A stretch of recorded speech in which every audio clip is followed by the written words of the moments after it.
Olá pessoal, vocês estão no canal Física Básica. Meu nome é Ubaldo, professor Ubaldo, e vou estudar com vocês. A ideia é estudar toda a física básica, tá? Nível médio, tá? E nosso curso eu vou apresentar teoria e resolver bastante exemplos e bastante exercícios, tá bom? Nossa primeira aula aqui é essa aula de vetores, tá? Nós vamos ver o que são grandezas vetoriais e como operar com os vetores, tá bom? Vamos lá. Grandezas vetoriais, soma de vetores. Isso aqui é da aula de hoje. O que são vetores? Quais as utilidades dos vetores? Como representá-los e como fazer soma e subtração deles. Na próxima aula, próximos vídeos aqui, nós vamos ver como representar um vetor no sistema cartesiano. Tá bom? Na aula 3, a gente vai ver mais exemplos, equilíbrio de ponto material. Na aula 4, trabalho de uma força. Na aula 5, equilíbrio de força e corpo extenso, que a gente vai estudar o torque. Tá? E na aula 6, aceleração centrípeta, dedução da equação usando vetores. Tá? Depois mais exemplos, colocar mais exemplos e publico para vocês aqui. Tá? Utilidade dos vetores. Quais as utilidades dos vetores? Tá?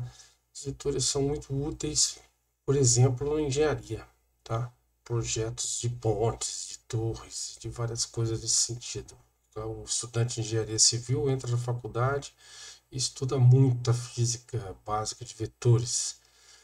Aqui estão vendo uma estrutura de uma ponte. Tá? Essa estrutura aqui chama-se treliça. São calculadas todas as forças para manter a estrutura estática, mesmo com carga. Seria um trem que passa aqui, né?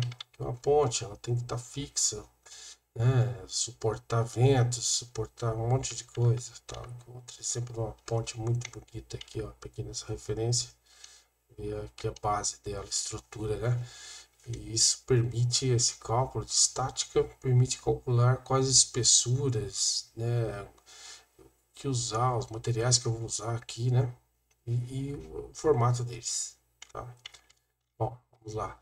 Em física, usamos vetores para muitas coisas. Por exemplo, estudar o movimento, velocidade, aceleração, deslocamento, equilíbrio, forças, ação de forças, tá? Torques, campos. Aqui um exemplo de um campo eletromagnético, que é um dos campos mais importantes que existem, né? Olha só, um deles aqui é o campo elétrico e o outro é o campo magnético. Você escolhe qual que é um. O Maxwell mostrou para gente que a variação de um no tempo produz o outro, tá? E o outro produz o primeiro. Então essa onda se sustenta e consegue atravessar o vazio, né? A luz, por exemplo, tá?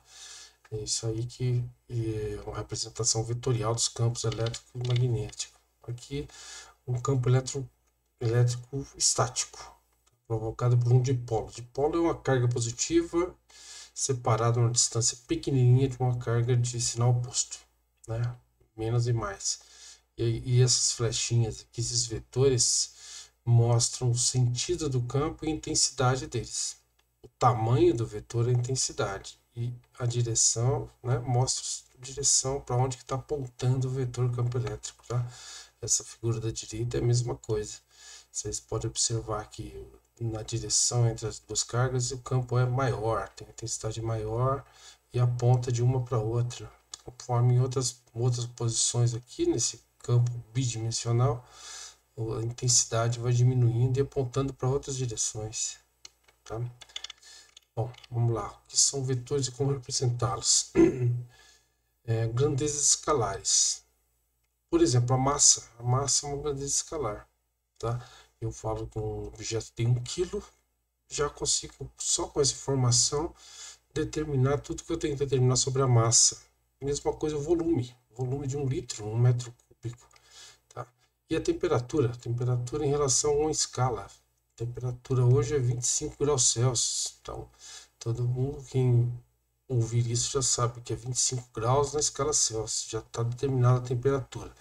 Mas existem grandezas que não é suficiente um parâmetro só para determiná-las. Então, essas são as grandezas vetoriais que a gente representa por uma seta.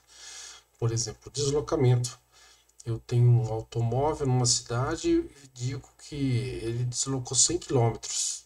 Então, eu preciso de mais coisa. Não só esses 100 quilômetros não caracteriza o deslocamento. Eu preciso saber qual sentido ele tomou, a direção e o sentido, tá? Para determinar onde que ele está na função do tempo. Velocidade é a mesma coisa, que deriva do deslocamento, né? E aceleração, que deriva da velocidade de deslocamento, tá? Outra grandeza vetorial é a força. A força atua num objeto, né? Uma, duas forças ou mais, né? E ela vai determinar para onde a resultante dessas forças, na soma vetorial dessas forças, vai determinar para onde o objeto vai se deslocar. Momento linear também. Momento linear é o produto da massa vezes a velocidade, é um vetor importantíssimo. Nós vamos estudar aqui em mecânica, tá? Bom, representação de um vetor. Essa aqui, representação de um vetor, é uma seta simples, tá? E a intensidade do vetor, a gente vê o tamanho dessa seta. O tamanho dessa seta aqui é a intensidade do vetor. A direção é a direção de uma linha que contém o vetor, né? E o sentido é para onde aponta a seta. Tá? Existem línguas que só falam que direção e sentido, né, é a mesma coisa. Não tem muita importância, né? Mas dá para entender aqui que um vetor, né, tem que ter a intensidade, o tamanho dela e o sentido. E ele é contido em uma linha, que é a direção dele, tá? Vamos fazer um exemplo aqui agora de soma e subtração de vetores no método gráfico. Na próxima aula eu vou ensinar vocês a fazer soma e subtração usando componentes. Mas nessa aula agora aqui eu queria mostrar para vocês, primeiramente, método gráfico de você fazer. Então é muito simples mostrar para vocês aqui. Eu suponho que eu tenho um vetor, tá? Vou desenhar um vetor vermelho aqui, tá? E eu quero somar ele com outro vetor. Vamos desenhar outro vetor aqui, um vetor azul, assim, tá? Então, primeiramente, né? Vamos falar que esse aqui é o vetor V1. Assim que a gente escreve um vetor, ó, é o nome dele, né? Normalmente com índice e uma flechinha em cima. Esse aqui V2, tá? V1 e V2. Então, em primeiro lugar, vamos fazer a soma desses vetores. A soma dos vetores, eu faço o seguinte, eu pego qualquer um deles, tá? Primeiro, certo? Vou pegar esse aqui, é o V1, e agora eu vou fazer somar com o V2. Agora eu vou pegar o V2, tá? E vou colocar o começo dele onde terminou o V1, tá? Beleza, tá? Então, o meu vetor soma vai ser o vetor que começa no primeiro e termina no segundo. Nesse caso, se for mais vetores, eu vou sempre colocando um no final do outro, respeitando a orientação dele. Você vê que ó, o V1 está na mesma orientação, né? E o V2, a orientação do V2. E o V1 mais V2 aqui, tá bom? Então, aqui é o V1. Esse azul é o V2. Esse aqui é V1 mais V2. V1 mais V2. Tá? Se tivesse mais vetores, né, eu continuaria colocando, não importa a ordem, tá bom? Não importa a ordem que eu colocar, tá? Por exemplo, vamos imaginar que outro vetor, né? Vamos imaginar um vetor V3 assim. Pronto, V3. Vamos lá, vamos colocá-lo, vamos escrever aqui V3. Então, o objetivo agora, V1 mais V2 mais V3, tá? Não importa a ordem, eu vou pegar primeiro o V1, tá? Depois você pode provar desenhando aí, se você pegar um papel milimetrado, fica melhor ainda. Vou somar com o V2, tá? Respeitando a mesma orientação, e agora eu vou somar com o V3. Vou pegar tudinho aqui, V3, olha aí, coloquei no final do V2, certo? Então, o vetor soma, qual vai ser o vetor soma? Vai ser um vetor que começa no começo do primeiro aqui, tá? Do V1 e vai até o final do V3. Então, esse vetor aqui, tá? Esse vetor aqui é o V1, esse aqui é o V2, esse aqui é o V3. A soma é do começo do primeiro ao final do segundo. V1 mais V2 mais V3, tá? E isso não importa quantos vetores tiver, você sempre vai fazer isso. E não importa a sequência também. Você pode verificar aí com papel milimetrado. Você pode desenhar V2 mais V3 mais V1. V3 mais V2, V1, não importa. A ordem não, é como se fosse um número natural. Soma de, não importa a ordem da soma, tá? Então, isso aqui assim que faz a soma de vetores, tá? Agora eu vou fazer uma subtração só de exemplo, vou mostrar para vocês. O que seria, por exemplo, V1 menos V2? Vamos lá. O que seria V1 menos V2? Quando eu coloco o sinal de menos aqui, esse sinal de menos que aparece aqui nesse vetor, quer dizer que eu estou invertendo a orientação do V2. Tá? Então, se ele aponta da esquerda para a direita, o V2, o menos V2 aponta da direita para a esquerda. Tá? Então, como que eu faço V1 menos V2? Então, vou selecionar o V1. Esse aqui é o V1. Só que agora eu vou querer o menos V2. Então, vou selecionar o V2 aqui, ó. Só que esse aqui é o V2. O menos V2 é o inverso dele. Tá? A orientação é oposta. Então, eu pego ele e coloco aqui. No final do V1, da mesma maneira que eu fiz antes, né? E o vetor V1 menos V2 agora, né? A soma, a subtração no caso, né? É esse aqui. Tá? Começa no início do V1 e vai até o final do V2, certo? Então, esse vetor aqui é o V1, esse aqui é o menos V2. E esse vetor aqui, laranja, é o V1 menos V2, tá bom? Isso basicamente é soma e subtração, método gráfico, somar e subtrair vetores, tá? Agora vamos fazer o seguinte, vamos a um exemplo.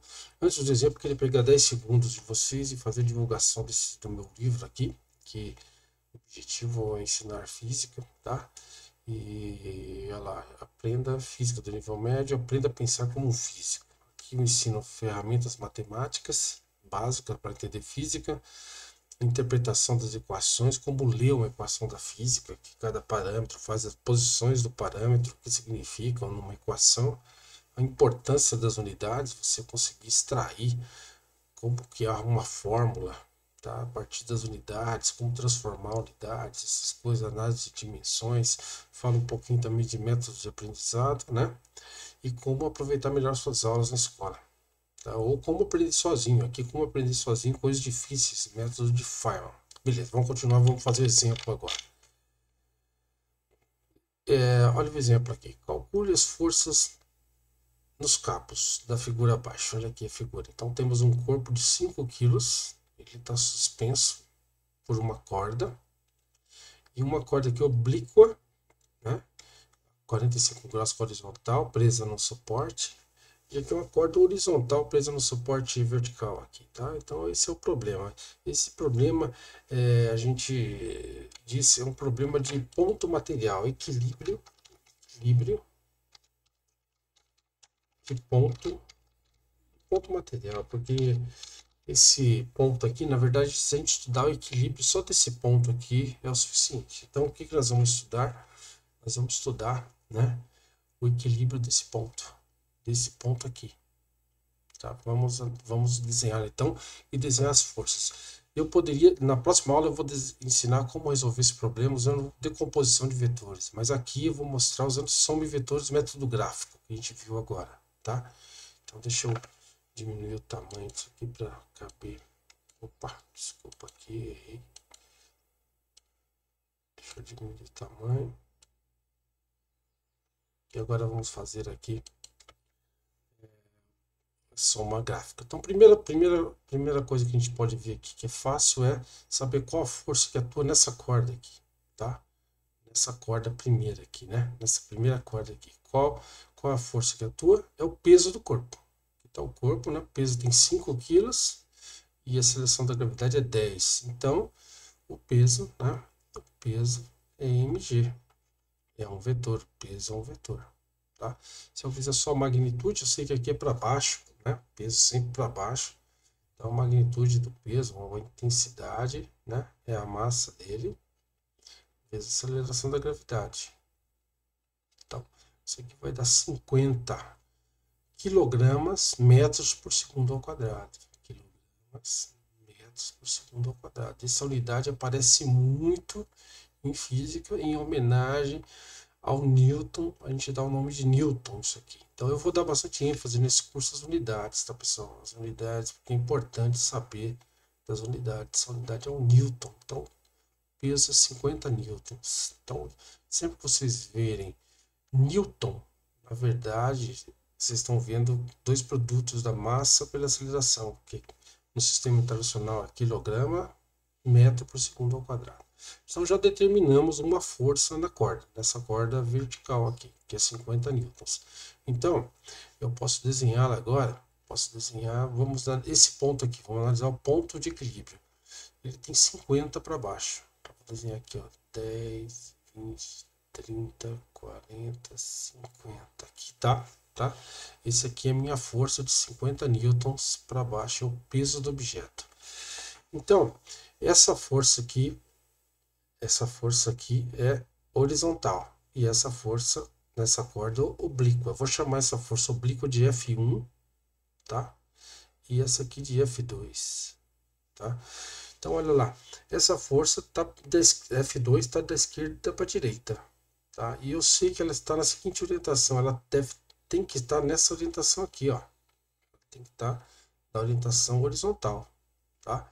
Eu vou fazer soma de vetores agora. E como o sistema está em equilíbrio, a soma dos vetores, dos três vetores, F1 mais F2, mais o peso, aqui tem que ser zero. Então, o que significa isso? Se eu colocar um vetor depois do outro, ele tem que terminar no mesmo ponto que começou o primeiro. Então, aqui, então, nessa direção, eu vou pôr esse F2. Esse F2 vai nessa direção aqui, ó. Tá? Esse aqui vai, o F2 vai nessa direção. E apontando da esquerda para a direita. E a corda? Essa corda tem 45 para horizontal. Então ela tem que ir nessa direção aqui, ó. Ela tem que estar nessa direção, tá? Então a gente já vê o seguinte, que tem o F2 vai terminar aqui, ó. Tá? Esse F2. Então vou desenhar o F2 aqui agora. Tá? F2 é um vetor. Tá? Eu vou colocar, então estou fazendo a soma vetorial. Aqui primeiro é o peso, né, do corpo. Aqui o vetor horizontal, que eu chamei de F2, e agora o F1. Então, para como o sistema está em equilíbrio, o resultante de força é zero. Então, a soma desses três vetores é zero. Então, ele termina na posição onde começou o primeiro. Então, isso aqui é um método de determinar, né, a soma dos vetores. Então, o que resta a gente saber? Qual a intensidade desse vetor aqui, de F2, né? E qual a intensidade de F1. Bom, qual a intensidade de F2, qual a intensidade de F1, certo? Então, qual a pista que eu tenho? Eu tenho a pista da inclinação do ângulo, né? Aqui é 45 graus, faz 45 com a horizontal. Então, aqui também é 45. A soma tem que dar 90, né? Que aqui é um triângulo retângulo. Então, ficou muito fácil. Olha aqui, eu tenho um triângulo retângulo, tá? Eu tenho o cateto oposto ao triângulo, o cateto adjacente a esse ângulo, que é os 50 newtons, e eu quero achar a hipotenusa e o cateto oposto, tá bom? Esse que é o nosso problema. Então vamos fazer aqui, vamos fazer a resolução. Primeiro vamos achar F1, por exemplo. Então, ó, eu tenho esse triângulo, tenho 45, tenho o cateto adjacente e que estou querendo hipotenusa. Então vou usar cosseno. Cosseno de 45 graus é cateto adjacente, 50 newtons, né? Dividido pela hipotenusa, que é o F1, que eu não sei, que eu estou querendo descobrir, tá? Então, isso aqui vai me dizer que F1 é igual a 50 newtons sobre cosseno de 45, raiz de 2 sobre 2, tá bom? Isso aqui vai dar Esse aqui, dividir, a mesma coisa que multiplicar, eu pego 50 newtons, né? E multiplico pelo inverso do denominador, 2 sobre raiz de 2, tá? Vai dar 100 sobre raiz de 2. Isso aqui newtons, tá? Se você, tem gente, os matemáticos principalmente, não gostam de raiz quadrada no denominador, né? Então a gente pode pegar e multiplicar, né? Por raiz de 2 em cima e embaixo. Então vai ficar 100 raiz de 2 sobre raiz de 2 vezes raiz de 2. Então aqui vai dar 100, embaixo vai dar 2. Raiz de 2 vezes raiz de 2 é 2. Então 100 sobre 2, 50. 50 raiz de 2 newtons. Isso aqui então, tá? É o meu F1, que é a hipotenusa. Tá vendo? Que ele é maior que o 50, né? Maior que o peso. Então essa força nesse cabo oblíquo é maior que o de 50, tá bom? Bom, para finalizar, vamos calcular o F2, tá? F2 eu posso... Agora eu já sei hipotenusa e já sei o cateto adjacente. Estou querendo o cateto oposto. Então posso usar aqui seno, tá? Que é cateto oposto sobre a hipotenusa. Posso usar a tangente também, que é cateto oposto sobre o cateto adjacente, né? Vamos usar a tangente, pode ser a tangente. Vamos ver, vamos tentar a tangente. Tangente de 45 graus, né? É igual cateto oposto sobre cateto adjacente. Aqui 50 newtons. Ó, a tangente não vai ter unidade, então meu F2 vai ser 5. A unidade vai ser força. Perfeito, tá? Então meu F2 vai ser igual, tá? Tangente de 45. Tangente de 45 graus vezes 50 newtons. Tangente de 45 é 1. Então, meu F2 é 50 newtons. Feito aí, a intensidade. Você compara, então, realmente, né? Ó, o peso é 50. Qual é F2? F2 é 50 também. Tá? Tinha que ser mesmo. Antes de um matemático já veria bem antes, né? Daria para ver, porque é um triângulo aqui de dois lados iguais, que tem 45. E o F1 é maior. Então, nesse problema aqui, né? 50 newtons, 50 também, e aqui 50 vezes raiz de 2, que é maior. Então, você vê que a barra ou a corda que está oblíqua tem que fazer mais força, tá? Isso aqui é importante, você sabendo a força que a barra ou a corda tem que fazer, dá para a gente calcular a espessura, né? O problema de engenharia aí. Você poderia calcular a espessura mínima que você tem, tá? Que existe uma coisa que chama tensão, tá? Que é força sobre área, tá? Isso aqui é uma coisa a mais, estou falando para vocês, tá? Aqui suponho que aqui é a seção da corda, seção da área, tem uma área, normalmente um material, ele tem uma que a gente chama força sobre área, que é, né? A tensão que ele suporta. Então, para uma força, eu determinei todas essas forças, né? Por exemplo, preciso dessa corda aqui, precisa suportar 50 newtons. Então, eu vou achar, vou ver de todos os materiais qual um que não vai romper quando eu colocar aquela força, que suporta essa tensão. Eu dei um toque para mostrar para vocês como que usa isso aqui para projetar, fazer um projeto de uma máquina ou de uma estrutura estática. Bom, pessoal, então é só isso aí. Essa aula eu optei por fazer aulas curtas. Na próxima aula a gente vai ver decomposição de vetores de sistema cartesiano. Para acompanhar as aulas todas, que eu vou cobrir toda a física do nível médio, vocês podem se inscrever no canal. Se gostou, faça igual o Rambo aqui, ó. Dê um joinha. É isso aí, abraço a vocês.